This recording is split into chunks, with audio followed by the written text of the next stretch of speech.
All right, I'm here with my good friend, Brother Kenny Seremak Jr., and Brother Kenny is a missionary to Papua New Guinea, just doing a fine job, doing a wonderful work. I had the opportunity to be with them, when was it, last September, right, of 2023? Yep. And boy, we had a great time. And I served as a missionary in 2 different places, but when I went to Papua New Guinea, I had never been anywhere like that before. That was a whole nother animal, whole nother world, and it really broadened my horizons to see just how different the world is. But before we get into your work in Papua New Guinea, I want to go back earlier. You got saved at a young age, right? Yeah, I was 15, right before I turned 15. 15? Right in this room where you're interviewing me. You know something, Brother Kenny, when I knew you had gotten saved, and then I remember hearing about you going to the Bible Institute, and I was impressed by that. But then, when I started hearing reports about you preaching, I never imagined or pictured you being a preacher, because I watched you growing up a little bit. I was with other sets of friends in the church. You was with other sets of friends. Sure. And I always pictured you, I think Brother Kenny, he'll be faithful to the Lord and be faithful in church and all that. But I never imagined God was going to call you to be a preacher. No, and I didn't plan for that either. My opinion, you turned out to be a fine preacher. Sure. And at least your wife thinks so. She paid me to say that. Well, she writes the notes. Well, so what I want to ask you is, what was it that made you have this desire to serve the Lord from such an early age? Yeah, it was kind of a process. I wouldn't say there was like an aha moment where I woke up and said, today I'm going to go into preaching. But I got saved here, I was 15, right before I turned 16. And I got saved, funny enough, I don't know if I ever told you this. I got saved when Brother Baker was preaching here it was like a Sunday night, and he was preaching on mothers. And I was kind of going through a lot of, normal Christian kids being raised in church, not really, you kind of deceive yourself into thinking you're saved. Yeah. Just because you've not done anything in your mind that would constitute condemnation, which is incorrect, but that's kind of where I was. Mm-hmm. And so I had made a few professions, mostly when I'd get in trouble. And anyways, I had told the Lord that Sunday night, I was under just conviction. I didn't hear a word Brother Baker preached. I didn't hear anything he preached, but I had been under conviction continually. And I said, Lord, if you want me to go forward and get saved, I'll do it. But Brother Baker has to give an invitation. Because Brother Baker, he wasn't an invitation guy. Right. I mean, much less Sunday nights. And so he said to me, he didn't say anything, but right then, Missy Kessler was still here at the time. Yeah. And she was a piano player. He said, I want Missy to come up here. I don't know why I'm doing this tonight, but I think it'd be good to have an invitation. Wow. And so nobody went forward but me. Then it was a sermon on motherhood. So everybody's like, there's this 15-year-old kid. What is he getting right about being a mother? Yeah. But, at that point, I prayed that night and I said, Lord, if you, I got saved. I called on the Lord to save me. I didn't know how to not do. I knew how to do that. But at that same time, I said, okay, my life is yours. And whatever you want me to do.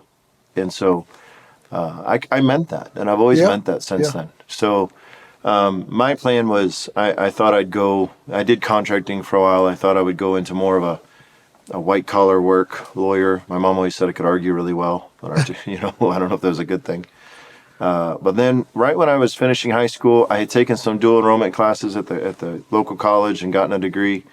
And there was a guy in a church here Brother Baker had said he would open the Bible school back up if he could get 10 guys. Well, they had 9. So one Sunday night, this brother comes walking up to me on the porch and he says, hey, you want to go to Bible school, right? And I said, I don't think so. I've kind of got my life planned out. And he goes, oh, man, we need one more guy. So he didn't even care about me going to Bible school. He just wanted me, to get a 10th guy. Yeah. And so anyways, long story short, the Lord started working on me about, hey, you've given 12 years to a secular education, high school and such, and then at the same time got an associate's degree in some secular stuff. And it was like the Lord said, why don't you give some years to me? Why don't you learn? And I remember going to see Brother Baker, and he said, look, just because you go to Bible school doesn't mean you're going to be a preacher or a missionary or a pastor, but it can set you up for being a good church member, It'll help you in your home, lead your home, and if you have an interest in that. And even he said, don't let these guys pressure you. You do what the Lord wants you to do. Yeah. So I went to Bible school. I think it was kind of during Bible school, it developed an understanding, because growing up in church, there was a lot of things I took for granted that I had never examined. And that helped me. And then, I just enjoyed it. Brother Baker taught us how to street preach and nursing home ministries. And it kind of wasn't this, I'm called to preach thing, although I do believe I'm called to preach, as much as it was a slow development into, okay, this is something God can use me for. And so anyways, into that, the Lord, I didn't plan on being a pastor for the time that I was, nor a missionary. But every opportunity, and this is what advice I give to young people, is every opportunity came to me through the local church. Whenever I'd preach on the streets or those other things, Brother Baker or men of the church would bring that to me as an opportunity with the idea of helping me learn. And then when I went to pastor, Brother Baker addressed me on a Sunday morning. We're singing the first song. He walks up, pulls my jacket. He says, hey, you want to go pastor? And I said, no. I thought he was going to give me this church. My parents go, I don't want to fool with all that. And he said, no, there's a church down in Brunswick. And anyway, prayed about that and ended up going down there for a few years. And every one of those steps along the way, praying, Lord, give me your guidance, give me your leadership, and him confirming. But, it just kind of morphed into that. So I wouldn't say there was a moment when I woke up and said, a good career path would be preaching. Yeah. Because I don't think anybody says that. Not if you want to, it's not a lucrative industry. So right. Not if you do it right. So you've grown up in church all of your life, right? Because your parents, your parents, your dad even pastored a little bit when y'all were living in Chicago. And so growing up in church, you've seen a lot of young people, like I have, that they went a totally different direction. They're not serving the Lord, sadly. So why do you think you didn't go that direction, going the way of the world and leaving church and all that? Why do you think that's so for you? Well, I think I have the same excuses they all have. I mean, I saw hypocrisy in the church. I saw people who weren't doing what they were supposed to. I saw things preached that weren't lived. I mean, I have all the same excuses. Yeah. And even sort of the flavor of Christianity we came up in, very militant, rule-orientated. Charity is a word that's liberal. We don't use, that kind of stuff. I'm speaking hypothetically, obviously extremes there, but I had all the excuses because I saw all that. And I guess it just clicked one day that just because they do it wrong doesn't mean I can't do it right. There you go. And, I was challenged by Brother Jordan Ennebrad, now he likes to be called. He was the assistant pastor here for years. And he was kind of a mentor for his time there, with just, guy full of wisdom. And he just said one day to me, because I wasn't complaining, but he just dropped something out in conversation. He just said, these guys, they leave and complain. It's because they put their eyes on the wrong person. They put it on the preacher, or they put it on the deacon, or they put it on the church member, and they never put it on Christ. Right. And so I examined myself in that. And so, there's been times when I struggled for a while there, even after pastoring on, do I even want to be associated with the Baptist? Because I was struggling with some things or any of that. And the Lord helped me figure that out, that, hey, guys doing it wrong doesn't mean you can't do it right. And then the other thing is, there's a good friend of mine, he made a statement, he was saved out of the world. He said, I've been on both sides of this thing, and there's nothing good out there. And so I just kind of took their word for it, that this life is a good life if you do it right. Right. People doing it wrong is not an excuse for me to leave it. So going back to what you said earlier, though, how the Lord led you to get into the pastorate, you went to Brunswick, Georgia. You pastored a church out there for several years. What are some of the things that stand out to you that you learned during your time in the pastorate over there? I think the biggest thing I learned in Brunswick was that I didn't know what I was doing. And that sounds more cliche than it is. But I went to Bible school, I served here, I was raised in the church, my dad was, all these things we just talked about. But then you go down there and there's nobody kind of above you to put the blame on, right? And the Sunday school teacher can defer to the pastor, assistant pastor can defer to the pastor. All this, when you're the guy and you got to have the answers to the hard questions, you got to figure it out. So I was telling my wife the other day that if I knew now, and I'm not that old, I mean, I'm 34 years old. If I knew now what I knew when I first went down there, it would have been probably a different animal, but I needed that to learn those lessons. So we went down to Brunswick. There was a little church. I was bivocational. There was 6 people when I got there. No, 7. One died, and we ended with 7. Yeah, so one died, so I went down to 6, and then a guy in our church got married and brought his wife in. So very, very small group of people, and never really grew. We didn't have a bunch of numbers numerically, but spiritually it grew. Yeah. But I think I've often looked at that and said, what came out of that? Like you get in depressions and stuff, and you go, man, what was all that? And the only thing I can chalk it up to is God gave me a 4.5-year university, degree, practical degree in learning how to deal with people, learning how to deal with. Brunswick has a large homeless population, a lot of drug addicts and that stuff. Yeah. Being raised in a Christian home, I wasn't around that. So now I had to learn from these guys, and I learned that my viewpoint of those people were not the same as what they really are, in a good way and a bad way sometimes. So I would say what Brunswick gave me was the practical experience to the brain academic knowledge I'd already gotten. Right. And it made me reevaluate a lot of things. So for those that are watching and that watch our YouTube channel and the videos that we put out, the media people behind the cameras that you cannot see, they were the members of this guy's church. Yeah. So basically, this whole media ministry is I'm responsible for all of it. They should be. I guess we should be paying you. I should get. There should be a little line for me at the bottom of all videos. So, what was your impression of our media people? They're the best media team in all of America and the independent Baptist world. They were the best media team I had, Pastor. What was your impression of the Holtons and all that? So when I took the church, it was very, very, very old-fashioned. I don't know a better way to say that, and very, very. It's like a Southern Baptist church with Independent Baptist name. Mm-hmm. And so everything was wicked, right? That kind, like the screen was wicked and people were wicked. And there's a balance for stuff. So just them bringing in a microphone was an ordeal. And so we fought an uphill battle with, hey guys, it's okay. But we found things to do, and the naysayers are what they are. But they helped us. When I was in Brunswick, I was on the radio, on 2 different radio stations. They produced radio programs for me. Now what's happened here is just leaps and bounds. Yeah. So I will say this: we were very excited. When you leave a church, it's always hard, especially a small church like that. It's not attractive to a lot of people. When it all kind of fell apart, the Holtons were looking for somewhere to land, and I didn't think they'd drive all the way up here. I wouldn't. It's 2 hours, but they make the drive. I think they still are making a drive. Come up here all the time. So yeah, they're crazy. And hey, this kind of stuff here of like doing these interviews and other stuff you do on your YouTube channel was far beyond what we ever even thought down there. Oh, brother, it's added so much to the ministry. I mean, so I get people communicate with me all the time. As a matter of fact, there's a brother moving here. He just got a job. He just got a job here in Beaufort, and he's moving here in 3 weeks. He wants to come be a part of our church, go to our Bible Institute, and he has aspirations to go to the mission field. He even has a country that he's pinpointing. Sure. And that's the Holtons Fruit, because I asked him, I said, how did you even hear of us? And he said, I was just looking for, he said, my church was going liberal, and they left the King James Bible, and they were bringing in worldly music and all this. So I was looking for something different. And I ran across your church on the YouTube channel, and I've been watching everything y'all put out.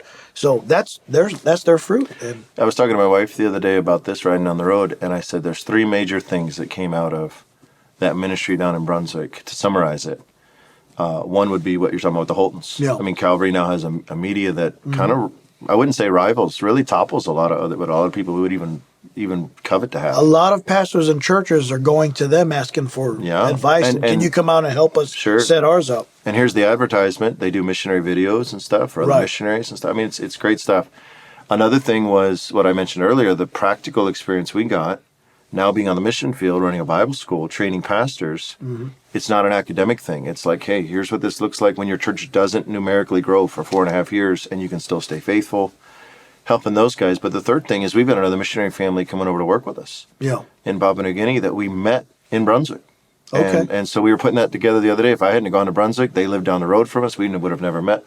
So, when you're in the middle of all that, you're going, Lord, what are you trying to do here? The church isn't growing, and you've got your focus on one side. But then later on you go, oh, God had you coming here, and then the Holtons coming here, and then he's got us going to the mission field, and a family we met down there now joining us to be part of our team there. Right. And then it's hindsight is just incredible. What But the God, Lord's doing. you're saying God orchestrated all of Absolutely. If I hadn't gone to if I hadn't gone to Brunswick, then not upping me or lifting my name up. I'm just saying, if we hadn't gone down there thinking we were going to go do one thing, God had something totally different planned. The things we're describing now wouldn't exist. Right. So. How has your experience pastoring a church in America, how has that helped you on the mission field? It helped me in this regard. A lot of times missions is presented as some strange, unique, different, out-of-the-box thing. And there is an element of that, right? Mm-hmm. But it's mostly cultural in my experience. Mm-hmm. What I've learned is the pastors in Papua New Guinea deal with the same stuff I dealt with in America. Mm-hmm. Different language, different color, different smells, but it's the same issue. Which the scriptures is written to churches in Asia or Europe, Southern Europe, or those churches in the New Testament that applies to us in America. It also applies to us in Papua New Guinea. And what it helps you see is people are people. Yeah. So a lot of times you'll hear missionaries, and I'm not criticizing anyone, but you hear a lot of them go to the mission field, and then they'll come back and say, it's just so different over there. Well, and the pastors who have never been over there go, wow, it must really be different. And the missionaries who have never pastored think it's different. But once you've done both, like you have, you go, people are people. Right. And yeah, New Guineans are different as a culture. I mean, like you said a minute ago, very different. Right. But their church problems are the same church problems. That's right. They got people who are ornery and stubborn, and people who are willing to serve and be a blessing. And right. So I think having that practical experience of pastoring my own people per se, taking that and going to the mission field, I'm a novelty on the mission field. Mm-hmm. I'm a different color, I'm a different nationality, I'm the missionary per se. And these pastors are pastoring their own people. So I understand the struggle they have. Yeah. So when they deal with their own people and they go, missionary, you just don't understand. I'm going, no, I do. I lived it. And here's how I can help you with that. And I think that's given us kind of a leg up, dealing with guys that are living the same situation I did in Brunswick. Right. And but kind of having that in with them of, I've done that. I lived that. I understand that. Mm-hmm. What led you to Papua New Guinea? My wife. No. There you go. So that's a detailed story. We'll try to summarize a little bit. But when I was, when my wife was, I don't know, she's not here. But anyway, she was 14, I think. First time she went to Papua New Guinea and with her dad to work with the Wayne Fair family. And she stayed there about 6 months. And then when she was 18, she went back for 2 or 3 months and just kind of always loved it. And there was many reasons for that, The Wayne Fair family being out of our church here. And so when we had been married 10 years, I had always kind of had a desire to go over there because Eric Fair was my good friend. He's the best man in my wedding. Mm-hmm. And I always wanted to go visit them. But just how do you do that? I'm a bivocational pastor. So I got 2 jobs that aren't letting me go anywhere. And then the cost of tickets was just incredible. So we'd been married about 10 years. And I said, hey, where do you want to go? 10 years is a big, pretty big anniversary. Yeah. You're supposed to say Cozumel, go on like a cruise, Hawaii That's what normal people do. She said, I want to go to New Guinea. And I went, I don't want to do that. Why would I want to go all the way to the jungle? That's ridiculous. So I kind of blew her off and said, well, I don't have any money for that. We don't have money. Look how much those tickets cost. Well, at the same time, she assures me she didn't make a phone call to anybody. She assures me she didn't. But someone within a week's time called us and said, hey, I just got back from visiting the fairs in New Guinea. If you ever want to go on a trip there, I'll buy your tickets for you. And Sheila she was dancing around the house. She was so happy. And I said, I still got to get time off work and all this. Well, all those details fell together perfectly. And so we went there really just to go on a missions trip. I had already been on missions trips. We went to visit you in Puerto Rico. Mm-hmm. I think I went to see you in Paraguay after this one. Yes, you did. But we had traveled before. Yeah. But we got 4 kids at the time. And anyways, we went there. We were there 2 weeks in country, so it's a 3-week trip. The traveling time takes a bit. And it was on that trip. I just wanted to see my friend. I wanted to just go see the missionary. I was going to come back with the hopes that kind of get a better vision for the mission field to stir up our church to do more for missions. Mm-hmm. And that turned into, while I was there, the Lord showed me a very specific need. Mm. And so I always tell people, don't go on mission trips unless you're willing to be called. So... yeah, we saw a very specific need while we were there. And the need being, the need for Bible training, kind of solidifying some of the churches, helping them.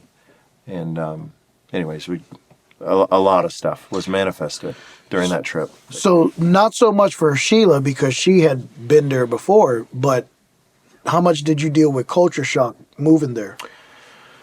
Yeah, I think, well, we both kind of went through it in our own ways, obviously.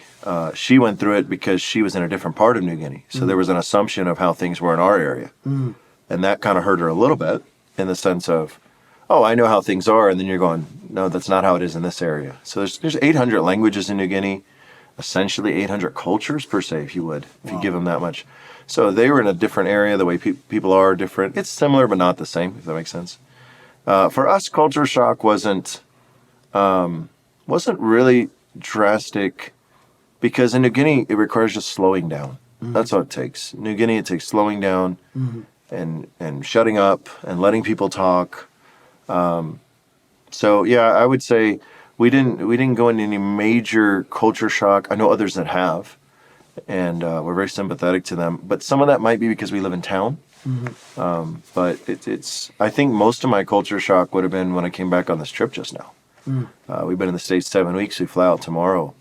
Coming back and seeing, or even when you guys came to visit, or my parents came to visit, getting a taste of that American culture again was a little like, they call it, what is it, reverse culture shock? Yes. That was more of a drastic thing, like, whoa, guys, slow down. Like, you never realize how much you adapt to where you are until you're faced with where you came from again, if that makes sense. Yes. And so coming back here, our first 2 weeks of being back here, we were just in a blur. Like, okay, I can't even keep up with everybody.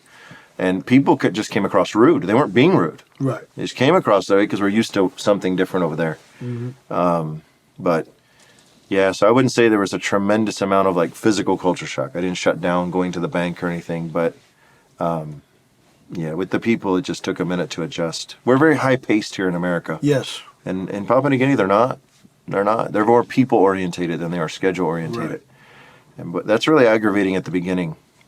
But it's nice once you adapt to it. You said it. I can totally relate with what you said about how life slows down on the mission field. That's hard for us fast-paced Americans to get adjusted to. Yeah. Yeah, it was hard since we've been back here because I pastored. I was punctual. I worked a job. I worked for a company that did work for the U.S. government, so we were very schedule orientated. I went to New Guinea. Time is what is time, right? Yeah. I mean, so they'll say we're going to have church tomorrow night. In America, we want a time, 5, 6, 7. What time? There, just tomorrow night. Right. And we won't start until everybody's there. So if they mark a time, 6 o'clock, you can just count on it being 7:30 before they start, and then it'll still be a 3-4 hour service, and nobody's in a hurry to do anything. So, and what that does is it allows people, in America, it is almost a problem. I'm not criticizing America because it's just the culture difference, but in America, timeliness has become it's almost become an unhealthy obsession. To where we're obsessed with being somewhere on time. We almost equate that with spirituality, but what we've done in the process is we've neglected individuals. Yeah. So in New Guinea, they have the other ditch where they don't care about time, but if grandma comes, they're going to sit and have time for grandma. And I've been in a church service, brother, where a pastor was an hour late. Scheduled church service, no revival meetings. We're singing for an hour, waiting for this guy to show up, thinking he's not going to come. And my American brain says he's dead in a ditch. We should leave. He's not going to come. And he comes walking in like nothing's wrong, and nobody in his church acted like if something was wrong. So afterwards, me being the American missionary, I said, "Everything okay, brother? You were kind of late." And he goes, "Oh yeah, my wife's sister or something, or some family member showed up like right before church, and so we wanted to take time and visit with them." And the other brethren in church were like, "Oh, well, that's important, Pastor. You should do that." Like, nobody took offense to that. Yeah. Could you imagine that in America? You just said the pastor's an hour late and it's because your cousin showed up and you had tea with them before you came to church? I'm going to start doing that now. Bro, you have to. and it's really not a right or wrong on either side. It's just they'll always say we prioritize people above promptness. Right. Well, I run a Bible school and we push for you being on time too. But sure. It's just one of those adjustments you had to make. Right. People are more friendly. Americans it's just different culture. Right, yeah. Cultural differences. So we didn't notice it as much going there because it's nice. It's nice. Who doesn't like being talked to? Yeah. Go to the restaurant, the waitress takes forever to talk to you, the cashier, everybody. But then when you come back here, it just feels like everybody's. And that was, I think, more the adjusting to, okay, they're not being rude to me in America. They're just, I've gotten used to one way of it. Right. When I was there, I noticed you have a special relationship with the national pastors there. A very unique relationship. A unique one, sure. Why don't you speak to that for a little bit? Sure. We went to the city of Mount Hagen for for the purpose of starting a Bible school, Bible training. That was our idea. And we have that. We have Highlands Baptist Bible Institute. But because we believe that God operates through the church, that's where it gets sticky. The missionary is a unique part of that, How does he come in, especially to churches I haven't started, and have an influence without undermining any of it?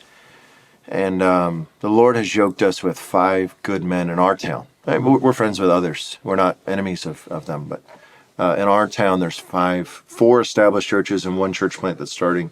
And these men they're just gold. And what they've provided for me, and I often say our ministry is possible because they're willing to play ball. And they're our friends. Yeah. And so I think oftentimes that's one of the things I learned from Brother Baker. Brother Baker told me that years ago. He said the greatest decision he ever made that caused him the greatest amount of hurt, but also the greatest blessing in his ministry, was to be friends to his church people. And so I took that same principle, because they get close to you. They also know that could backfire on you if they're the wrong people. Right. So one of the greatest things that I try to take that principle and do that there, and it's turned to be one of the greatest things. We go to lunch and we visit, and the pastors have really responded to me, when people come to me with a problem, and I go talk to your pastor. And it's not because I don't know how to answer the question, but sometimes the pastor will give an answer that I don't even like, but he's the pastor, not me. And I think they've really responded, and it's not a jab at any other missionaries, it's just they've really responded to somebody who goes, hey guys, I didn't like it when I was a pastor and people came to visit and ruin stuff for me. You're the pastor. You're the guy in charge of the church that God's given you the duty. If you'd like some advice, I'm here for you. I'm your brother. But hey, you got to run your church. And so when their church members are coming to me to try to use me against their pastor, no, man, go to your pastor. Right. And so there's a lot of other factors. One of the things, there's a pastor in our town, Pastor Kenneth Seremak. He's a wise man, just full of wisdom. And yes, he is. He's taught me, I learned how to speak the language very quickly. It's an easy language to pick up. But I often joke, he taught me how to not talk, right? And that's learning how to sit there, letting others talk. There's a lot of cultural things. Who talks first, who talks last, a lot of that stuff. And so there's little things you can do to respect or disrespect people. And I think it's just showing an interest in their culture.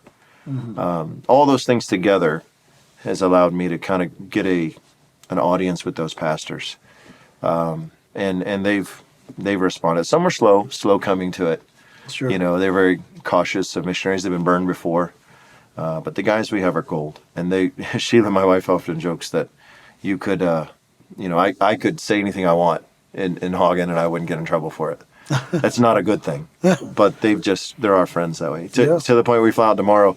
My whole 7.5 weeks of being in America, they've been texting me, counting down 5 more weeks, 4 more weeks. They're anxious for us to get back. And I met all those guys. They're great guys. They treated us like royalty. And you mentioned Pastor Cumulus Cumbie. Hello, Pastor Cumbie, by the way. Yeah, they'll all probably because they're going to this. all watch this. Yeah. And For you, they don't care about me. No, they love. No, those guys love you and your family. Sure. But you had Pastor Cumulus, Pastor Gideon, Pastor Max, Pastor Leslie, Pastor Fred. Yeah. Those guys are great guys. Yeah. Good guys. And the incredible thing about where we're at is they work well together. Yes. You mentioned some of those guys. Pastor Gideon and Pastor Max were trained under 2 different guys who taught each other, those guys hated each other. Yeah, different philosophies. Oh, man, they just hated each other, too, on top of that. One was a national pastor and one was a missionary, and they just hated each other. Well, their guys underneath were taught to hate each other. And so when unity came to our town, we were pushing for unity. Those were kind of the two guys we were the most worried about, And God just did a great work. And those guys are buddies now. You'll see them out at lunch together with each other. Their churches have meetings together. They preach for each other. And it's just God's done a work because they're willing to humble themselves. Right. And you think about it on paper, who am I? I mean, we're men of God. We understand all of this. But at the end of the day, I mean, I'm 4.5 years of pastoring, a little bit of experience, not a lot. To come into these guys who are on a mission field and allow me that voice, allow me that audience, allow me to be the Bible school teacher of their guys. So, and I think my response to them of, hey, I'm not entitled to this. I really appreciate you guys doing this. Yeah. They'll let me preach in their pulpits anytime. Most of those guys, any of those pastors, when they go out of town, I fill in for them. Right. And we just have a good relationship. And I don't think it's a missionary pastor relationship. Yeah. in America, it's pastor, missionary. On the mission field, it's missionary, pastor. Yeah. And I think we need to equalize that a little Sure. bit. Hey, I'm a brother in Christ doing a ministry. You're doing a ministry. Yeah. And we need to have respect for that, mutual respect. And so I think that's really what's helped. When I was there, the highlight of my time, my 3 weeks when we were there, was that big pastors conference. All right, yeah. And there was over 600 people that was at that meeting. 400 or so of them were just pastors from all over Sure. Papua New Guinea. I didn't even know there were that many national pastors around, independent Baptist pastors. Sure. All flavors, stripes, guys. Well, yeah, Sure. and all good guys. But the talk of the town that got everyone's attention was the great unity there in your area that with you and those national pastors. Of course, you've been the spark plug that God has used to really get that unity going, and what God's doing there is really amazing. So, yeah, about that unity, what do you think God is doing there? So, I mean, even just a little history without, I know we're going on the internet, but there's this Paul and Apollos and Cephas, all this stuff in 1 Corinthians is alive and well in America. Mm-hmm. And when the guys from those camps, those schools, when they go to the mission field, they take that with them. Mm-hmm. And so the other missionary becomes the enemy. The other pastor trained by that missionary becomes the enemy. Oftentimes we do more harm than good. Well, I don't see how that could do any good, that mentality. Right. And so there was some big trouble in another city in our country called the city of Lay. And it had independent Baptist missions before our area did. We're more inland. And a lot of that pastor has passed away. And I'm not even saying he was a bad guy. The missionary is off the field, not even saying he was a bad guy. But those two guys to each other was not healthy. Mm. And it caused a lot of problems throughout the country.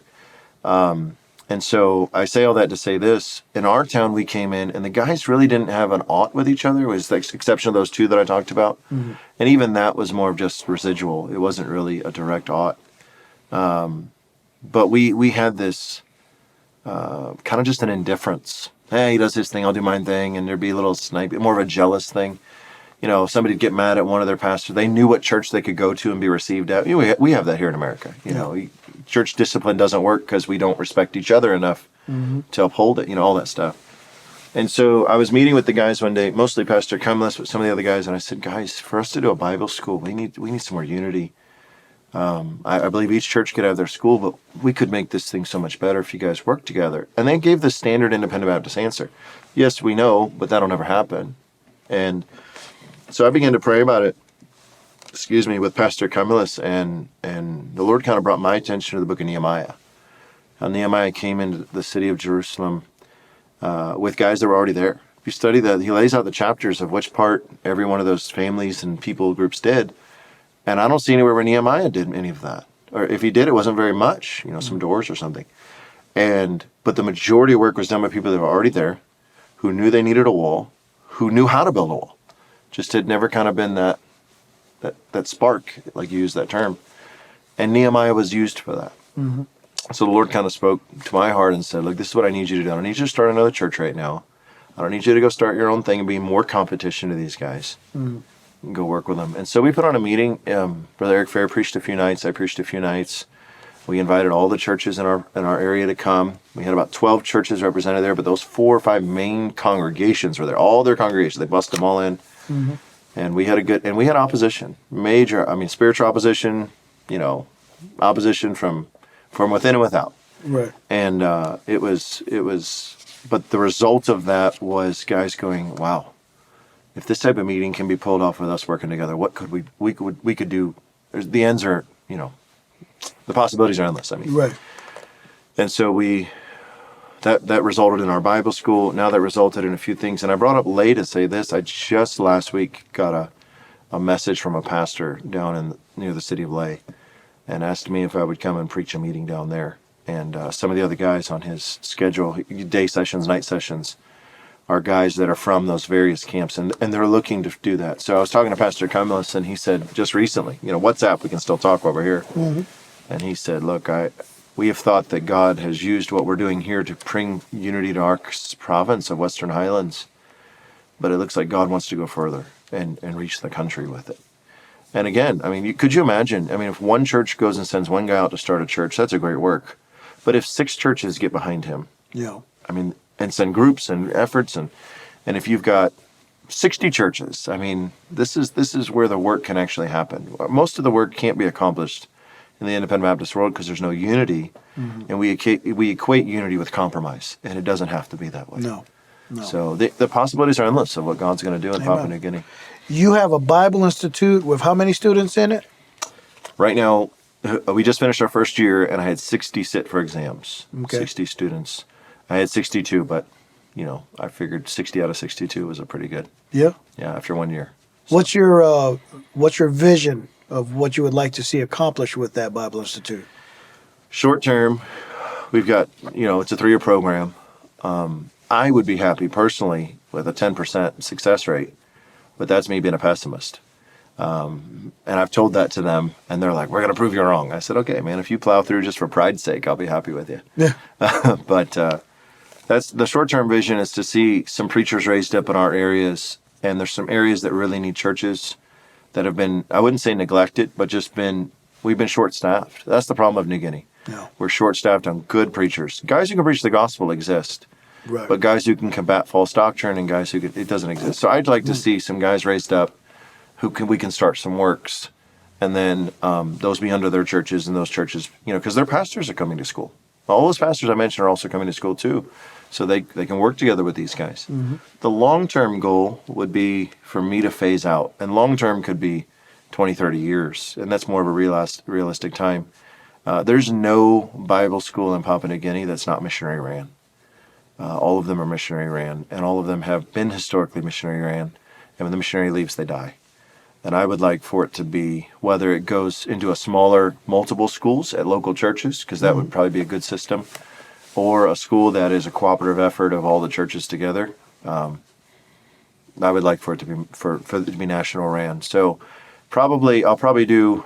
We're going to finish this group of guys we got here. We'll probably have another group, and then from maybe in that second group, I'll start pulling in some of those pastors we mentioned to teach 1 or 2 classes, and sort of see who's got the natch for teaching and who's got the natch for more practical training, physical training, and try to make it them. I tell them this is not my school. This school is 1/6 of mine. The other 5 pastors. This is your school just as much as mine. Nice. Although I do all the teaching and I do all the hard work. But so there's an element long term of it being nationalized, and I think this unity, if it stays, if the devil doesn't get in there and mess something up, which we pray he won't, then there can be something that will be theirs. Instead of it being something the missionary provides for them, it's something the missionary does with them, and then when the missionary phased out, we're still doing it.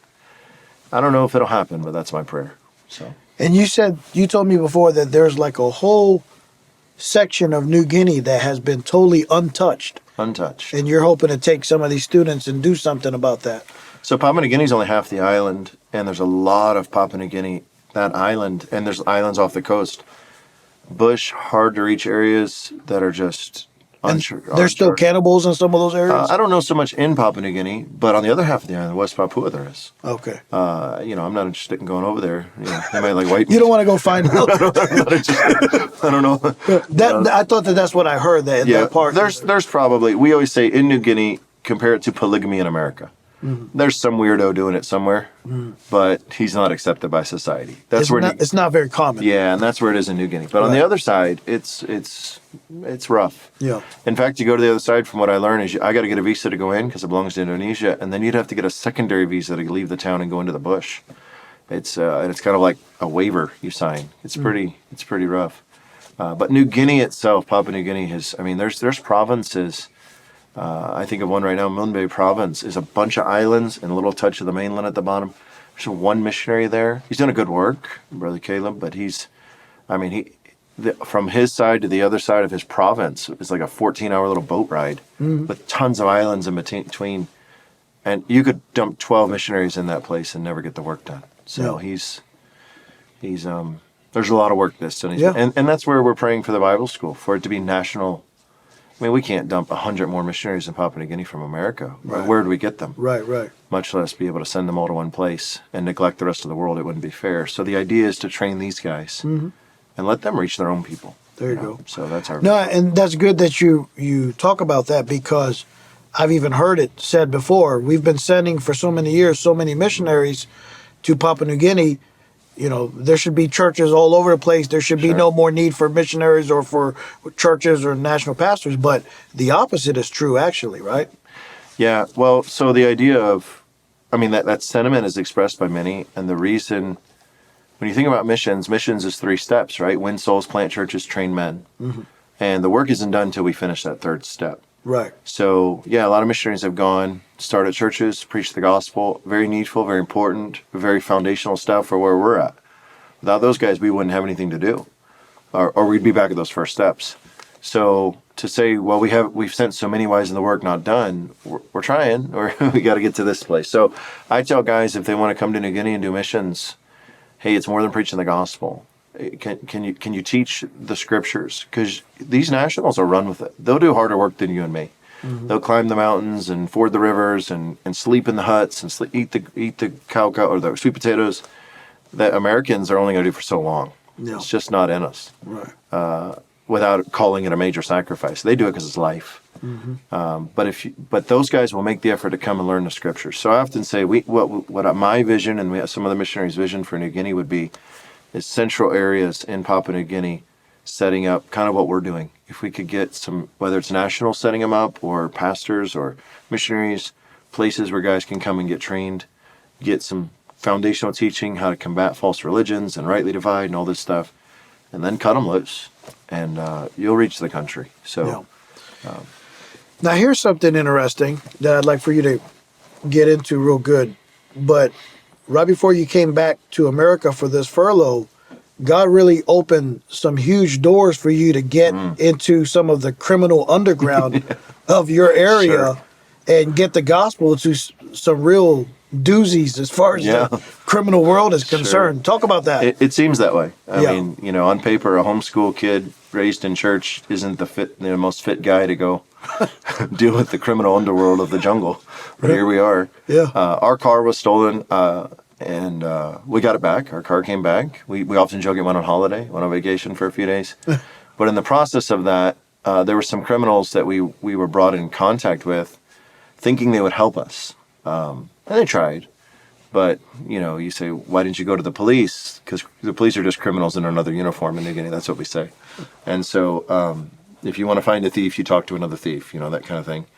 And these guys were kind of upset that they had stole from a missionary, because, these thieves were the kind that we steal from businessmen and the Chinese, but we don't steal from missionaries or schools or hospitals, So the thieves and the criminals, they have their own code of conduct. Yeah, honor among thieves type thing, And these guys were rough guys, the guys that I met, and, even for Papua New Guinea standards. One of them's kind of a legend in New Guinea, kind of the Jesse James of New Guinea. He's robbed planes and hijacked planes, robbed buildings, robbed banks, and he's kind of a legend for his criminal activity.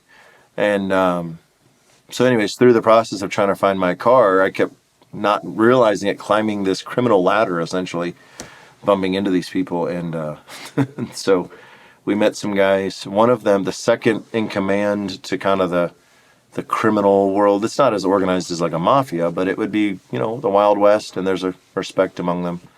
And kind of the second in command guy actually made a profession of faith, and I didn't prompt him for it.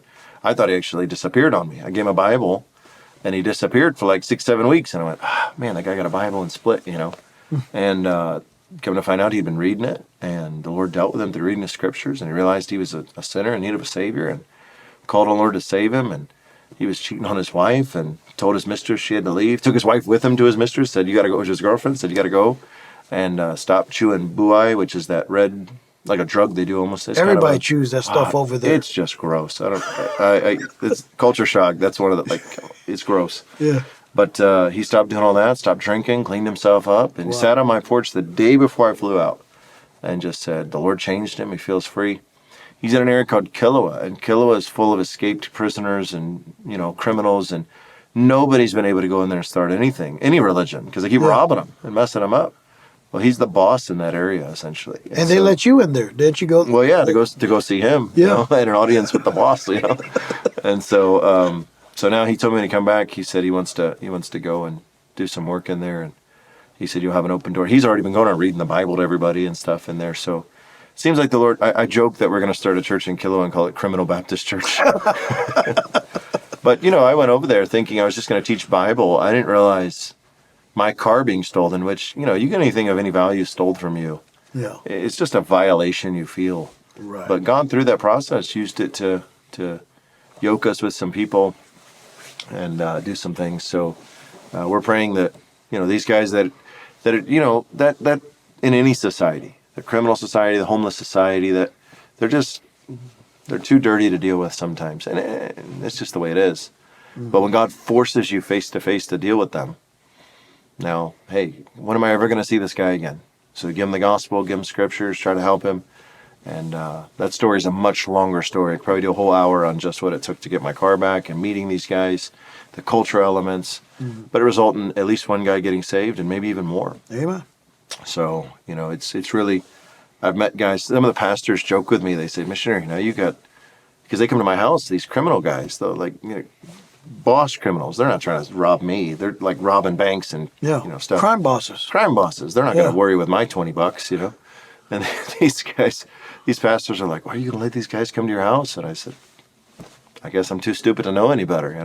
But it's really, the Lord is taking care of us. So, and they come because they have an interest. Yeah. They come and say, man, tell me. So since my car's been stolen, multiple of these guys have come. They come sit at my house and we drink tea on the porch and they ask questions, and they've never been in church. They've never been welcomed to church. They don't have respect for church because a lot of the religions there are knee deep in all this stuff, and they know it. They know all that stuff. Mm-hmm. So they've seen a difference, and they see what God's done for us, getting our car back and getting other things. And so it's opened a door, and I'm anxious to see what will happen. Right. So a lot of this developed right before we came here. So going back, we'll see what. Right. This chapter is not over with yet. No, we've just cracked the book. Well, that's exciting. Yeah. That's exciting. One of most people's favorite questions is the exotic food. Oh. What's some of the crazy? Well, you got to experience some of that. I got to try some crazy stuff. What's some of the craziest stuff to us Americans? Obviously, it's normal over there, or not so crazy. So we'll start by saying this. This will get our YouTube channel canceled, but environmental laws and protection of animals doesn't exist in Papua New Guinea at all. Mm-hmm. They often joke, if you want to be safe, swim to Australia, animals, So down by the coast, they catch sea turtles and eat them, and we think that's a big deal. The problem is they don't commercialize it. They catch one, eat it. It doesn't hurt the species. Westerners, we will, hey, that's good. Let's take 50 tons of it and send it overseas, So, but they eat, especially the further you go into the bush, they eat anything that moves, essentially. So I don't have to worry about snakes in my house. I don't have to worry about lizards in my house. Rats still come in because they do have a border. They're not going to eat that, but not in town anyway. But in our province, Western Highlands, they eat dog. That's their big thing. That's what I ate. You ate that when you were there? Yeah. It was good, too. So they cooked one for you, and I was like, okay. That's the first time I'd had it. Yeah. And I was like, all right, that's pretty good. Now, that's very unique to our town. So I've got students from other areas that were like pretending like, that's gross. And I was like, you're just jealous, Yeah. But I tried it with you, and then they cooked another one right before I left to come back. And that one was, I wish you could have tasted that one. Yeah. It was 10 times better. It was like pot roast at your grandma's on Sunday. It was, I would order that in a restaurant. It was incredible. But most, especially in the bush in New Guinea, is very sweet potatoes. They eat a lot of garden food. Yeah. And then town, they eat a lot of rice and noodles. And nobody has a lot of refrigeration, so it's a lot of canned meat if they're going to have meat. But one of their big things is they'll kill a pig or a dog. And they moo it in the ground. And they cook it in the ground with hot stones and stuff. And it's, you get sick every time you eat it because it's not sanitary and there's just dirt in it and there are germs in it. Yeah. But you kind of enjoy getting sick because it tastes so good. So. Finally, what do you love the most about the mission field? So I would say, that your question is a great question because the question is often, do you enjoy the mission field? And it's a hard thing to convince people that you do. And you've been over to see it. Mm-hmm. It's a very different place. Yeah. We call it the land of the unexpected. And that's not our name. That's what they call it there. It's a whole other world. But there's a few elements. My wife and I were talking about this. One of them, nobody's confused on their gender. That's nice. They know which bathroom to use. My kids are not subjected to that. Now, that's going to be a hard thing when they come back one day here. Sure. Yeah. I often say where we live, our town is similar to, at least in our village, right outside of town, is similar to like 1950s America. The kids walk to school. They carry their machetes with them everywhere they go. Nobody's worried about, every kid carries a machete and nobody's worried about a school mass chopping up, Nobody's worried about this. Yeah. And everybody knows everybody, has a really small town feel because of the tribal element. That's nice for a family. And you've been to our house. We live a little bit outside of town. It's more chill. The kids have some space to play. And I got 4 boys. Being in the house with mom all day, they can't handle that. That's too much. And so it's good. Every day after school time, I'll go outside and see 30, 40 national kids out there playing. They know my second oldest son's boy's name. Everybody knows him. You're out of town, everybody knows Marshall. Marshall. Even I'm going, do you know that kid? I don't know that kid, Dad, but they know him because he plays rugby with them and does stuff with them. So in that way, it's been nice, But from the mission field, in the sense, there's a sense of, I wouldn't say a sense of fulfillment. I don't mean for it to sound that way, but when God gives you something to do, it's one thing to endure, right? Because I've been in ministries, different ministries you have as well, where sometimes you're just getting through it because it's God's will, and that's the only thing you got is God's will. And there are days like that on the mission field, but it sure is nice when you enjoy it. And these pastors being my friends, to be honest with you, my wife doesn't hate it there. She loves it. I asked her if she wanted to come on this trip. She didn't want. I had to force her to come on this trip. She loves it there. Mm-hmm. She gets along with the people. My wife's a chatty Cathy anyway, so she talks with all the ladies and they love it. And so it's just, we just enjoy the people. My wife always joked with me, well, my mom did too, that I was special. Short bus special. I didn't know, what kind of special they meant. But they said you were different, you're always wired different. And I never knew what that meant. And one day we were sitting on the porch in New Guinea, maybe about 6 months ago, and my wife said, I think I finally figured out where God wired you to be. Mm. And I went, oh, yeah? I thought she was wanting to leave or something. She said, no, right here, Western Highlands. I said, yeah. And there was another, a pastor was sitting there. Or later on, I had repeated that to a pastor. So what do you think? My wife said this, And he goes, that's exactly right. He goes, they're very sarcastic people. They're very parable speakers. They're very kind of snarky at times, and just very similar to what. And so we love it there because, I don't know, it's a great place to live. Yeah. But the ministry element of seeing people hungry for the Word of God, who are hungry to learn it, people who can take a rebuke, people who can receive it, people who can grow. I don't know. There's just. It's what my whole life watching Independent Baptists, being a part of the problem, watching it going, man, this is how it should be, but knowing there's 20 things in the way, went there and have seen it work. And I guess that's the most fulfilling thing. We're new at this. We're just under 3 years. The struggles are yet to come. We're aware of that. But for now, we're enjoying it. And I don't foresee myself coming back. The Lord's will is the Lord's will. I never saw for myself for leaving Brunswick. Mm-hmm. But we love it there. And that's where our home is. And when we were coming on this trip, some of the national brethren were a little worried. They're like, oh, he's going to go away and never come back. We love him so much. And Pastor... Well, they've seen that happen many times. Sure. Well, Pastor Kamala said he'll come back. His books are here. So I have to go back at least get my books. So, but yeah, we love it there. It's home for us. And I don't mean that in any sensational way. It legitimately is just where our home is. Right. So. Amen. Well, I think you guys are doing a great job. Great job out there. And it is exciting to see what the Lord is doing and to see what he's going to do. I can't wait to see because I think you guys are doing something very special and it's developing into something that's going to be even more special. So, So we're enjoying watching it. And of course, you have our support.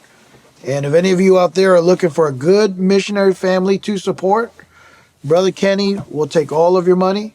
Yeah. He has no qualms about that. That's right. But this is a good family to support. The Kenny Seremak family missionaries to Papua New Guinea. Well. They're sent out of our church here in Beaufort, South Carolina, Calvary Baptist Church. And we're just so honored to have them serving as an extension of our church, and they would be more than happy to serve as an extension of your church as well. So, well, keep up the good work, brother. Amen, brother. Thank you. And God bless you guys out there. Yes, thanks.